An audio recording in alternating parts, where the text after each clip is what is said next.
ఓం త్రయంబకం యజామహే సుగంధిం పుష్టివర్ధనం ఉర్వారుకమే బంధనాత్ మృత్యోర్ముచ్యమామృతత్. ఓం మహామృత్యుంజయ దేవతాభ్యో నమః.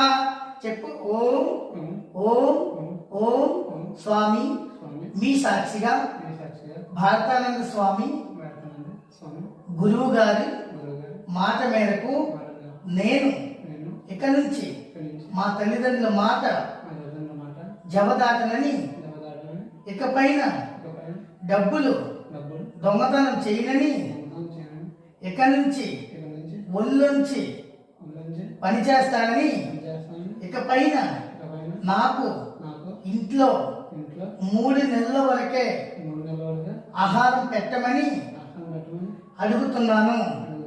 తదనంతరం నేను కష్టపడి ఏదో ఒక రూపంలో నేను చేసిన అన్ని లక్షల అప్పుని తీరుస్తానని అగ్ని సాక్షిగా వెంకటేశ్వర స్వామి సాక్షిగా ప్రమాణం చేస్తున్నాను. కానీ నేను బతికుండగానే సాధిస్తాను. ఎట్టి పరిస్థితిలో నేను చనిపోను. కనుక నాకు భగవంతుడు గురువు గారు సహకరిస్తారని నమ్ముతున్నాను. జై శ్రీరామ్. జై జై శ్రీరామ్. జై జై శ్రీరామ్.